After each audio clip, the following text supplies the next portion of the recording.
2023 JSO எக்ஸாமில் கேட்ட ஒரு சம்மு பார்ப்போம்.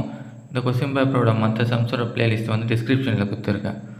சரி, இப்போ கேள்வி பார்த்தீங்கன்னா, ஏவும் பியும் வந்து வேலை செஞ்சால் எவ்வளோ, ஒரு வேலையை செஞ்சு முழுசாக முடித்தாங்கன்னா 1600 வந்து அவங்களுக்கு கிடைக்கும். ஆனால் ஏ மட்டும் அந்த வேலையை தனியாக செஞ்சாருன்னு வச்சிங்கன்னா 8 நாளில் முடிச்சிருவார். பி தனியாக செஞ்சு 6 நாளில் முடிச்சிருவார். இப்போ இவங்க 2 பேர் மட்டும் இல்லாமல் பியும் சேர்ந்து, அதாவது 3 பேர் சேர்ந்து இந்த வேலையை முடிக்கிறாங்க. அப்போ வந்து 1200 வந்து எப்படி வந்து அவங்க பிரித்து எடுத்துப்பாங்க அப்படின்றத வந்து கண்டுபிடிக்கணும். ஓகேவா? அதில் பிரிக்கும்போது சியோட பங்கு எவ்வளோன்னு கேட்குறாங்க. அதான் இந்த வேலையை செஞ்சு முடிக்கும்போது சிக்கு வந்து எவ்வளோ கூலி கிடைக்கும், அதுதான் வந்து கேள்வி. இப்போ அந்த 1200 ஒரு பங்கு வந்து சி வாங்குறாரு, அதுதான் நம்ம கண்டுபிடிக்கணும். சரி, இப்போ வந்து அந்த கேள்வியில் இருக்கிறது தான் எழுதியிருப்பேன். ஏ 8 நாளில் முடிகிறாரு, பி 6 நாளில் முடிகிறாரு. 3 பேர் சேர்ந்தால் 3 நாளில் முடிச்சிருவாங்க. இங்கே கேள்வியில் கொடுத்துருப்பாங்க பாருங்களேன். 3 பேர் சேர்ந்தால் ஏபிசி சேர்ந்து வந்து 3 நாளில் முடிச்சிருவாங்க. அந்த 3த்தையும் வந்து எழுதியாச்சா? இப்போ இந்த 3த்துக்கும் வந்து எல்சிஎம் எடுக்கணும். எல்சிஎம் எப்படி ஷார்ட்டாக எடுக்கணும் பார்த்தீங்கன்னா, எல்சிஎம் எப்படி ஷார்ட்டாக எடுக்குதுன்னா, இருக்கிறதுலே பெரிய நம்பர் எது, இதில் 3த்தில் எது பெரிய நம்பர்? 8 ஆச்சா? இப்போ 8 வந்து இது 2த்துலேயும் டிவைட் ஆகுதா, அதாவது இதோட டேபிளில் வருதான்னு பார்க்கணும். 8 வந்து 6 டேபிளில் வராது இல்லையா? அப்போ அடுத்தது வந்து 8 கூட இன்னொரு 8 கூட்டிங்கன்னா 8 8 16. 16 6 டேபிளில் வராது. ஸோ இன்னொரு 8, 16 கூட இன்னொரு 8 கூட்டிங்கன்னா 24. 24 வந்து 6 டேபிளையும் வரும், அது இதுலேயும் பார்க்கணும் 3 டேபிளையும் வரும், 2த்துலேயும் வருது இல்லையா? அப்போ எல்சிஎம் வந்து 24. ஓகேவா?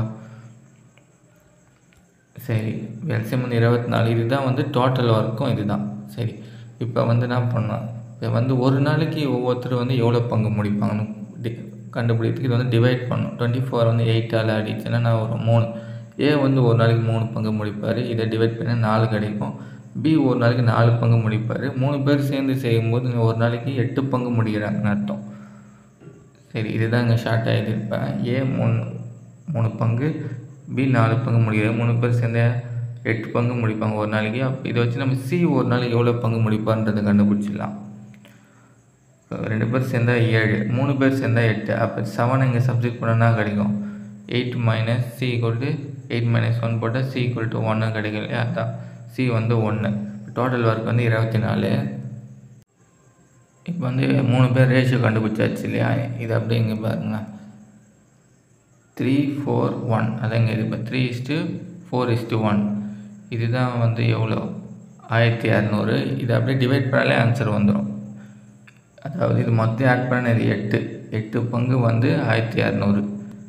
இதில் வந்து ஒரு பங்கு எப்படி கண்டுபிடிக்குதுன்னா, இதை டிவைட் பண்ணிடணும். ஓகேவா? இது மொத்தம் ஆட் பண்ணால் 8 இல்லையா? 8 வந்து 8 எடுத்துன்னு போய் 1200 டிவைட் பண்ணா கிடைக்கும் உங்களுக்கு 150. ஒரு பங்கு கிடைக்கும். ஒரு பங்கு 150. நமக்கு சி தானே கேட்குறாங்க, சி வந்து 150 அப்படியே சொல்லிடலாம். இப்போ ஏன் கேட்டால் இது 3ஆல் 150 வந்து மல்டிப்ளை பண்ணும். 150 3ஆல் வந்து இது பண்ண கிடச்சிடும். 150 × 3 இது 450. அதுக்கப்புறம் இது என்ன பண்ணணும், 4ஆல் பெருக்கணும். 4ஆல் பெருக்குனா என்ன வரும், 4 × 150 போட்டிங்கன்னா 600 வரும். நமக்கு சி தானே கேட்குறாங்க. இதுதான் ஆக்சுவலாக இங்கே ஒன்று கொடுத்துருக்கேன் பாருங்க. இது எப்படின்னு நான் சொல்கிறேன். இது எப்படி வருதுன்னு கிளியராக புரியும் உங்களுக்கு. ஆக்சுவலாக நமக்கு என்ன கண்டுபிடிச்சிருக்கோம் பாருங்கண்ணா, ஒரு நாளைக்கு எவ்வளோ பங்கு முடிப்பாங்க தான் கண்டுபிடிச்சோம். ஓகேவா? அப்போ நம்ம இந்த ரேஷியோ போடும்போது இங்கே ஒரு நாளைக்கு தானே போடுறோம். இந்த மாதிரி கன்ஃபியூஸ் உங்களுக்கு வரலாம். ஒரு நாளைக்குன்னு போடும்போது இங்கே ஒரு நாளையோட பங்கு தான் போட்டுருக்கோம். ஆனால் இந்த சம்பளம் கூலி இது 3 நாளைக்கு வாங்குறது. ஓகேவா? இங்கே ஒரு நாளைக்கு பங்கு போட்டு இங்கே 3 நாளைக்கு சம்பளம் போட்டுக்கிறோம். அதனால் ஆன்சர் கரெக்டாக வருது. அது ஏன்னா இங்கே சொல்கிறேன் பாருங்கள், வந்து ஒரு நாளைக்கு எவ்வளோ பங்கு முடிக்கிறாங்க அந்த ரேஷியோ எழுதியிருக்கோம் இல்லையா? அப்போ வந்து 1200 வந்து 3 நாளைக்கு வாங்குறாங்க. அப்போ ஒரு நாளைக்கு டிவைட் பண்ணால் கிடைக்கும். ஒரு நாளைக்கு வந்து 400 வாங்குறாங்க. அப்போ 400 வந்து 3 பேரும் பிரித்து எடுத்துப்பாங்க இல்லையா? டிவைட் பண்ணிங்கன்னா ஒரு பங்கு கிடைக்கும். எல்லாத்தையும் ஆட் பண்ண 8 டிவைட் பண்ணிங்கன்னா 50. ஒரு நாளைக்கு வந்து சி வந்து 50 வாங்குறாரு. அப்போ 3 நாளைக்கு என்ன பண்ணணும், இன்ட்டு 3 போட்டிங்கன்னா ஒரு நாளைக்கு 150. இந்த மாதிரி நீங்கள் ஆன்சர் போடலாம்.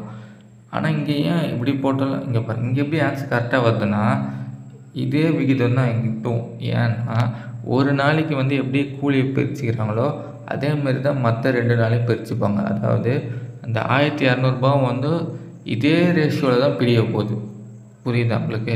1200 வந்து இதே ரேஷியோவில் தான் பிரியுது. அதனால் நீங்கள் வந்து டேரெக்டாக 1200 இந்த பங்கு போட்டு நீங்கள் பிரித்தாலே ஆன்சர் வந்துடும். இதை வந்து நான் சும்மா எக்ஸ்ட்ரா தான் சொல்கிறேன் நான் புரியணுன்றதுக்கு. ஏன்னா இங்கே டவுட் வந்துடும் இல்லையா, இங்கே வந்து ஒரு நாளைக்கு இவ்வளோ பங்கு முடிகிறதுன்னு தான் போட்டிருக்கோம். ஆனால் இங்கே சம்பளம் மட்டும் பாருங்கண்ணா, இங்கே சம்பளம் மட்டும் 3 நாளைக்கு சம்பளம் இங்கே போட்டிருக்கோம். ஆனால் இங்கே ஒரு நாளைக்கு போட்டாலும் நமக்கு என்ன வரும், ஆன்சர் வந்து கண்டுபிடிக்க முடியும். இங்கே வந்து 3ஆல் மல்டிப்ளை பண்ணுற மாதிரி இருக்கும். ஆனால் இது வந்து டேரெக்டாக வந்துடும். ஏன், இங்கே எப்படி விகிதம் பிரிக்கிறோமோ அதேமாரி தான் இதுவும் வந்து பங்கு வந்து பிரிச்சுப்பாங்க இல்லையா, ஒரே மாதிரி தான். இந்த ரேஷியோ வந்து சேம் தான், வந்து மாற்றி பிரிச்சுக்க போகிறது இல்லை பங்கு. அதனால் வந்து நீங்கள் இப்படி போட்டாலே வந்து ஆன்சர் வந்துடும். இந்த கேல்குலேஷனை வந்து சில பேர் வந்து இப்படியும் போடுவாங்க, எப்படி வேணால் போடலாம். அதாவது மொத்தம் 1200 வச்சா, அதுக்கப்புறம் சியில் வந்து மொத்த பங்கு எவ்வளோ, மொத்த பங்கு 8 அப்புறம் 1, ஓகேவா. இந்த மாதிரியும் போடுவாங்க சில பேர். எல்லாமே வந்து ஒரே மெத்தடு தான். இப்படி போட்டாலும் இங்கே வந்து 150 வரும் உங்களுக்கு ஆன்சர். அந்த மாதிரி போடலாம். அதுவும் இல்லாமல் இங்கே பாருங்கண்ணா, இது மொத்தம் ஆட் பண்ணால் எவ்வளோ வரும், 1200 வரும். இதையும் பண்ணால் 600, 600, 1200. அதான் இதை வச்சு நம்ம ஆப்ஷன் வச்சு போடலாம். இது வரைக்கும் கண்டுபிடிக்கணும் நம்ம. இந்த ரேஷியோ வரைக்கும் கண்டுபிடிச்சுன்னு வச்சிங்கன்னா, சி வந்து ஒரு பங்கு கொடுக்குறாங்க. இப்போ இங்கே பாருங்கண்ணா, ஆப்ஷன் வந்து 150 தான் இது நம்மளே எடுத்துக்கலாம் ஆப்ஷன் வச்சு. ஒரு பங்கு வந்து 150. நம்ம எப்படி பிரிக்க போகிறோம், 3:4:1. அப்போ வந்து என்ன பண்ணணும், இது 3 பங்குனா அப்போ இது 3ஆல் பெருக்கணும் இல்லையா. ஒரு பங்கு 150, 3ஆல் பெருக்கணும் 450. அப்புறம் இது 4ஆல் 150 பெருக்குனா 600. எல்லாத்தையும் ஆட் பண்ணால் வரும் 1200 இல்லையா. அப்போ ஆப்ஷன் ஏ தான் கரெக்ட். இந்த மாதிரியும் போடலாம் ஆப்ஷன் வச்சியும். புரியும் நினைக்கிறேன். அவ்வளோதான். இந்த சம்க்கு ஆன்சர் இது 150 ஆன்சரு. புரியலன்னா நான் டைம் அண்ட் ஒர்க் ஒரு ப்ளேலிஸ்ட் வந்து டிஸ்கிரிப்ஷனில் கொடுக்குறேன், தேவைப்பட்டால் செக் பண்ணி பாருங்கள். இதே மெத்தடில் தான் சம்லாம் சால்வ் பண்ணியிருப்பேன். நீங்கள் பார்த்தீங்கன்னா உங்களுக்கு புரியும்.